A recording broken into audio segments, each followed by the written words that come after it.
Hello, everybody on YouTube. Hi. I'm trying to find you right now. So, trying to get everything all set up. Thank you guys for being here. I am excited for today. Okay, I think we are all set up. So, just gonna type in the chat, welcome. And today we are doing something a little bit different. We are, I'm going to share my screen for part of this because Dr. Dolittle is what we're doing. And Dr. Dolittle doesn't have a lot of illustrations. So what I thought might be interesting and fun, and you'll have to let me know what you think, but I was thinking I would share my screen, and I've taken some pictures of some of the illustrations that are in the book, and I have some other things to share about like the meanings of some of the things that we're talking about. So I'm hoping that sharing my screen will make it more interesting. So like I said, you'll have to let me know what you think. So today, like I said, we are doing Dr. Dolittle. This is one of my all-time favorite books. It's so good. It's so interesting. It can take you to so many places in your brain. And I love it. And this, I'm not the only one who loves it, by the way. This one is a Newbery Medal winner. So there you go. And obviously, like, this is a really big book. And we don't have time to read the whole book. So I found a couple of chapters in the beginning that I thought we would read together. And then I hope that you will think it's so great that you would like to finish reading it on your own with your family. All right, so let me share my screen.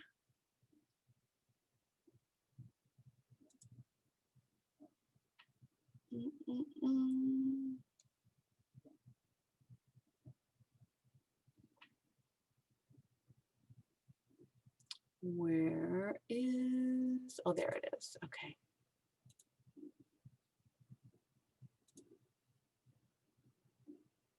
All right, so Dr. Dolittle, today we're going to talk about chapters 2 and 3. And if you have any questions or comments as we go, please feel free to put them in the chat. So our story begins, and our narrator is 9.5-year-old Tommy Stubbins. And this is one of the first pictures in the book. This is Puddleby on the Marsh, where our story happens. And this is his story. So we're going to start there. And we are starting not with the first chapter that sort of talks about this guy, but the second chapter where we start learning a little bit about Dr. Dolittle. So what is my next slide? Oh, so there is, yes, there is a picture of the front of the cover of the book. That's the copy that I have. That's the copy that I'm reading to you today. And something that's super cool about this book is these illustrations are done by the author also. So Hugh Lofting also did these illustrations. So that's pretty cool. All right. One early morning in the springtime, when I was wandering among the hills at the back of the town, I happened to come upon a hawk with a squirrel in its claws. It was standing on a rock, and the squirrel was fighting very hard for its life. The hawk was so frightened when I came upon it suddenly like this that it dropped the poor creature and flew away. I picked the squirrel up and found that 2 of its legs were badly hurt. So I carried it in my arms back to the town.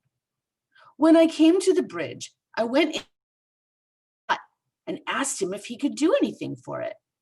Joe put on his spectacles and examined it carefully. Okay, so who's Joe the Mussel Man? He's sort of like the local area fishmonger, right? So he is getting mussels to sell to the people in town. And so he's called a mussel man, which is kind of funny because it also sounds like muscle man, which would be what we would call someone who worked out a lot and had big muscles, right? That's kind of funny. So, Joe the Mussel Man. Your critter's got a broken leg, he said, and another badly cut and all. I can mend you your boats, Tom, but I haven't the tools nor the learning to make a broken squirrel seaworthy. This is a job for a surgeon, and for a right smart one and all. There be only one man I know who could save yon critter's life, and that's John Dolittle. Who's John Dolittle? I asked. Is he a vet? No, said the mussel man. He's no vet. Dr. Dolittle is a naturalist. What's a naturalist? I didn't put it in here. That was going to be one of my slides. Anyway, what is a naturalist? Naturalist is someone who studies nature, right? They're all about everything that's going on around them. Anyway, a naturalist, said Joe, putting his glasses away and starting to fill his pipe, is a man who knows all about animals and butterflies. No, sorry, I don't have this one. We'll finish this in a minute. And plants and rocks and all. John Dolittle is a very great naturalist. I'm surprised you never heard of him. And you've daffed over animals. He knows a whole lot about shellfish. That I know from my own knowledge. He's a quiet man and don't talk much, but there's folks who do say he's the greatest naturalist. Where does he live? I asked. Over on the Oxenthorpe Road, the other side of town. Don't know just which house it is, but most anyone crossed there could tell you, I reckon. Go and see him. He's a great man. So I thanked the mussel man and took up my squirrel again and started off toward the Oxenthorpe Road. First thing I heard as I came into the marketplace was someone calling, me, AT. All right. There's Matthew Mugg, I said to myself. He'll know where this doctor lives. Matthew knows everyone. So I hurried across the marketplace and caught up with him. So Matthew is the cat's meat man. And I know that could be a questionable turn of phrase, but cat's meat man was something that was going on in London back in the day. And this is a picture. This is not a Hugh Lofting illustration, but this is the cat's meat man. And so he is sort of going through the town with a that he sells to the people to feed their cats, right? The earliest pet food store on wheels, right? All right.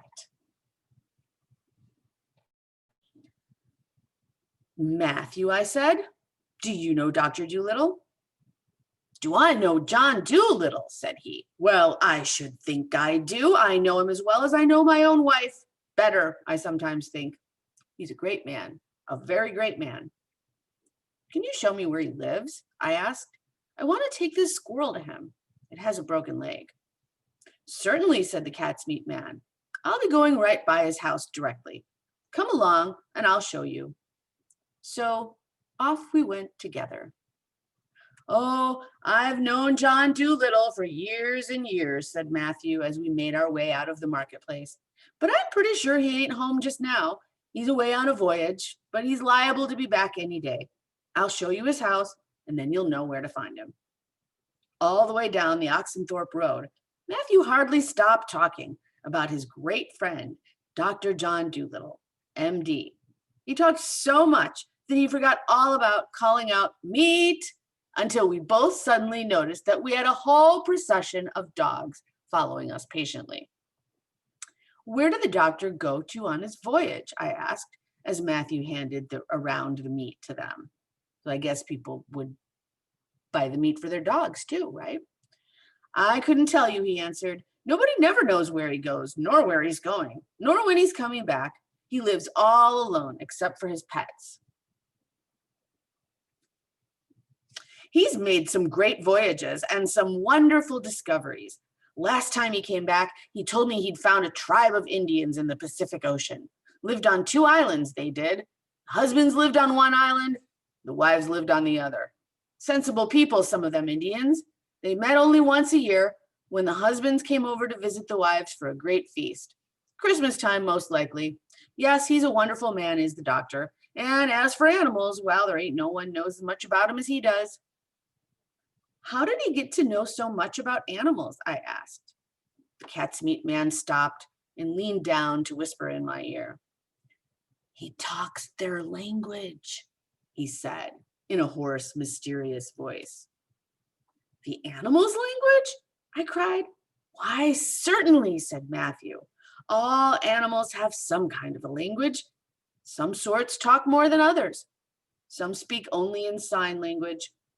But the doctor, he understands them all, birds as well as animals. We'll keep it a secret, though, him and me, because folks only laugh at you when you speak of it. Why, he can even write animal language. He reads aloud to his pets. He's wrote history books in monkey talk, poetry in canary language, and comic songs for magpies to sing. It's a fact. He's now busy learning the language of the shellfish, but he says it's hard work. And he has caught some terrible colds holding his breath underwater so much. He's a great man. He certainly must be, I said. I do wish he were home so I could meet him. Well, there's his house, said the cat's meat man. Look, the little one at the bend in the road there, the one high up, like it was sitting on the wall above the street. We were now come beyond the edge of the town, and the house that Matthew pointed out was quite a small one, standing by itself. There seemed to be a big garden around it, and this garden was much higher than the road, so you had to go up a flight of steps in the wall before you reached the front gate at the top. I could see that there were many fine fruit trees in the garden, for their branches hung down over the wall in places. But the wall was so high I could not see anything else. When we reached the house, Matthew went up the steps to the front gate and I followed him. I thought he was going to go into the garden, but the gate was locked. A dog came running down from the house and he took several pieces of meat, which the cat's meat man pushed through the bars of the gate, and some paper bags full of corn and bran. I noticed that this dog did not stop to eat the meat as any ordinary dog would have done, but he took all the things back to the house and disappeared. He had a curious wide collar around his neck that looked as though it were made of brass or something. Then we came away. Oh, the doctor isn't back yet, said Matthew, or the gate wouldn't be locked. What were all those things in paper bags you gave the dog? I asked. Oh, those were provisions, said Matthew, things for the animals to eat. The doctor's house is simply full of pets. I give the things to the dog while the doctor's away, and the dog gives them to the other animals. What is that curious collar he was wearing around his neck? That's a solid gold dog collar, said Matthew. It was given to him when he was with the doctor on one of his voyages long ago. He saved a man's life. How long has the doctor had him? I asked. Oh, a long time. Gyp's getting pretty old now. That's why the doctor doesn't take him on his voyages anymore. He leaves him behind to take care of the house. Every Monday and Thursday, I bring the food to the gate here and give it to him through the bars. He never lets anyone come inside the garden while the doctor's away, not even me, though he knows me well. But you'll always be able to tell if the doctor's back or not, because if he is, the gate will surely be open. So I went off home to my father's house and put my squirrel to bed in an old wooden box full of straw. And there I nursed him myself and took care of him as best I could till time should come when doctor would return. And every day I went to the little house with the big garden on the edge of town and tried the gate to see if it was locked. Sometimes the dog Gyp would come down to the gate to meet me, but though he always wagged his tail and seemed glad to see me, he never let me come inside the garden. One Monday afternoon, toward the end of April, my father asked me to take some shoes that he had mended to a house on the other side of the town. They were for a Colonel Bellows, who was very particular. I found the house and rang the bell at the front door. The colonel opened it, stuck out a very red face, and said, "Go around to the tradesman's entrance. Go to the back door." Then he slammed the door shut. I felt inclined to throw the shoes into the middle of his flower bed, but I thought my father might be angry, so I didn't. I went around to the back door, and there the colonel's wife met me and took the shoes from me. She seemed to be terribly afraid of her husband, whom I could still hear stumping around the house somewhere, grunting indignantly because I had come to the front door. Then she asked me in a whisper if I would have a bun and a glass of milk.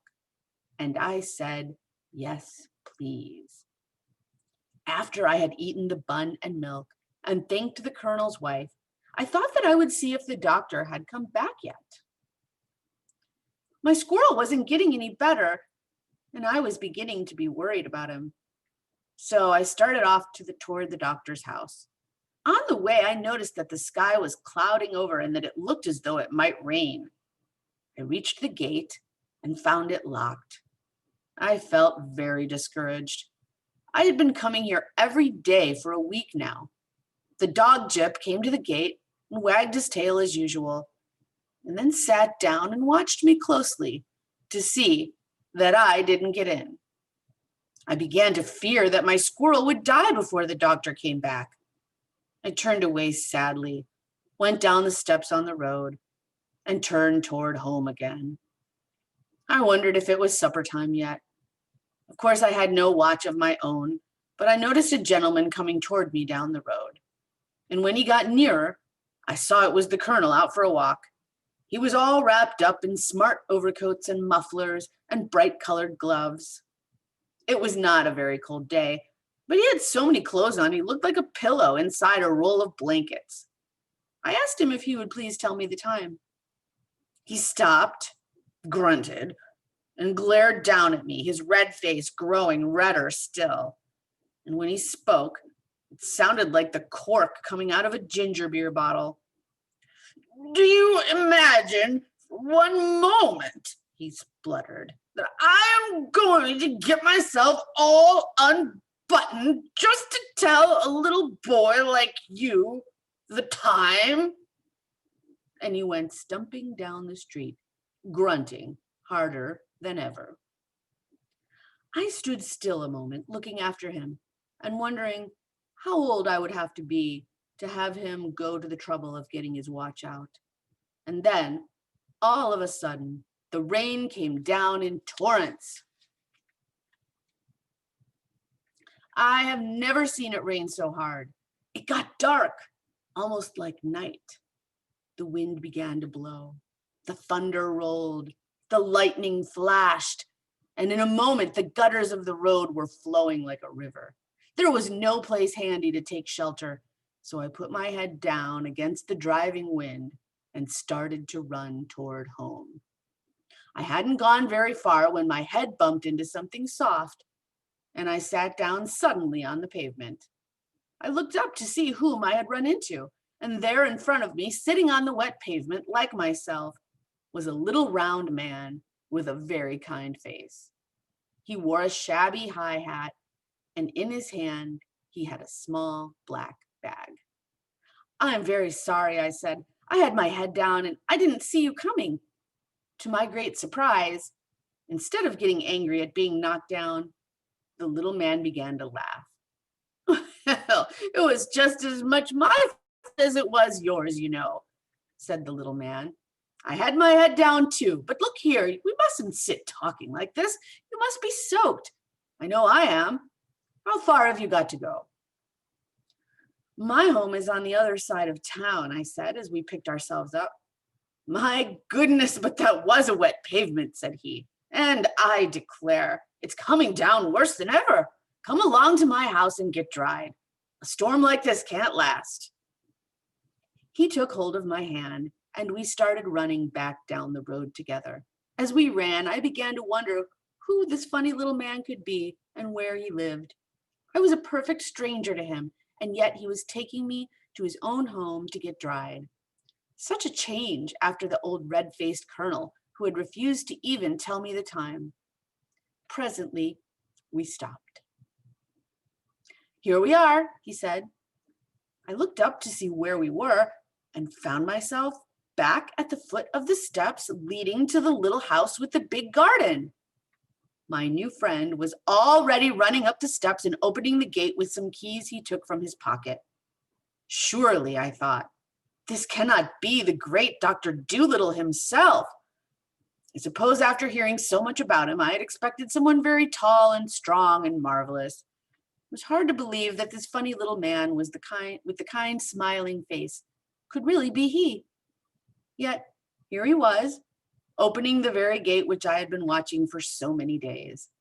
The dog Jip came rushing out and started jumping up on him and barking with happiness. The rain was splashing down heavier than ever. "Are you Dr. Dolittle?" I shouted as we sped up the short garden path to the house. "Yes, I'm Dr. Dolittle," he said, opening the front door with the same bunch of keys. "Get in. Don't bother about wiping your feet. Never mind the rain. Take it in with you. Get in out of the rain." I popped in, he and Jip following. Then he slammed the door to behind us. The storm had made it dark enough outside, but inside the house with the door closed, it was black as night. Then began the most extraordinary noise that I have ever heard. It sounded like all sorts and kinds of animals and birds calling and squeaking and screeching all at the same time. I could hear things trundling down the stairs and scurrying along passages. Somewhere in the dark, a duck was quacking, a cock was crowing, a dove was cooing, an owl was hooting, a lamb was bleating, and Jip was barking. I felt birds' wings fluttering and fanning near my face. Things kept bumping into my legs and nearly upsetting me. The whole front hall seemed to be filling up with animals. The noise, together with the roaring of the rain, was tremendous, and I was beginning to grow a little bit scared when I felt the doctor take hold of my arm and shout into my ear, "Don't be alarmed, don't be frightened. These are just some of my pets. I've been away 3 months, and they are glad to see me home again. Stand still where you are till I strike a light. My gracious, what a storm. Just listen to that thunder." So there I stood in the pitch black dark, while all kinds of animals that I couldn't see chattered and jostled around me. It all seemed like some queer dream, and I was beginning to wonder if I was really awake when I heard the doctor speaking again. "My blessed matches are all wet. They won't strike. Have you got any?" No, I'm afraid I haven't," I called back. "Oh, never mind," said he. "Perhaps Dab Dab can raise us a light somewhere." Then the doctor made some funny clicking noises with his tongue, and I heard someone trundle up the stairs again and start moving about in the rooms above. Then we waited quite a while without anything happening. "Will the light be long in coming?" I asked. Some animal is sitting on my foot, and my toes are going to sleep." No, only a minute," said the doctor. "She'll be back in a minute." Just then, I saw the first glimmerings of a light around the landing above. At once, all the animals kept quiet. "I thought you lived alone," I said to the doctor. "Well, so I do," said he. "It's Dab Dab who's bringing the light." I looked up the stairs, trying to make out who was coming. I could not see around the landing, but I heard the most curious footstep on the upper flight. It sounded like someone hopping down from one step to the other, as though he were using only one leg. As the light came lower, it grew brighter and began to throw strange jumping shadows on the walls. "Ah, at last," said the doctor. "Good old Dab Dab." And then I thought I really must be dreaming, for there, craning her neck around the bend of the landing, hopping down the stairs on one leg, came a spotless white duck. And in her right foot, she carried a lighted candle.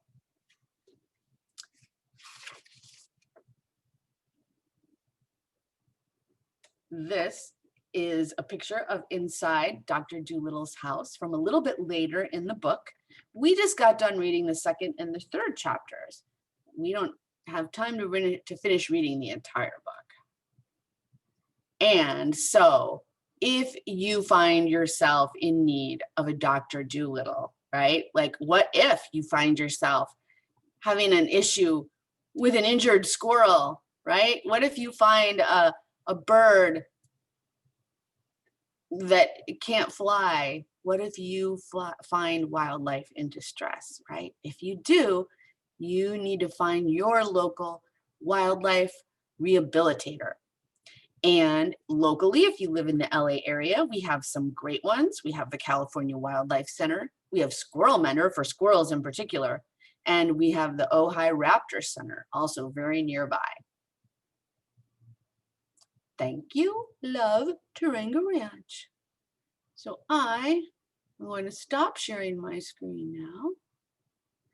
All right. And I just want to say thank you so much for joining us today. I just want to check really quick because I want to make sure, I want to tell you what we're doing next week. And I think I know what it is, but I want to make sure before I say it. So, and we have all kinds of stuff going on. We also have an adult program going on Thursdays at 6. Okay, here we go, getting there. What are the upcoming events? I'm actually going to my Facebook page because that's where it's, okay, there we go. That is what I thought. Yeah. And here we go. All right, so this is what we did today. What we are doing next week. I know, we're stepping way out. We're getting a little crazy. Getting a lot crazy. We are going to talk about why dogs eat poop. Gross but true things you never knew about animals, right? Good times. So yeah, that's going to be just a little bit different than what we ordinarily do around here. So it's going to be kind of fun. I'm looking forward to it. And that's it. That's it for today. So I hope that you are having a great school year, and I cannot wait to see you again on next Tuesday at 4 right here. All right. Now, I have to figure out how to end this on my page here.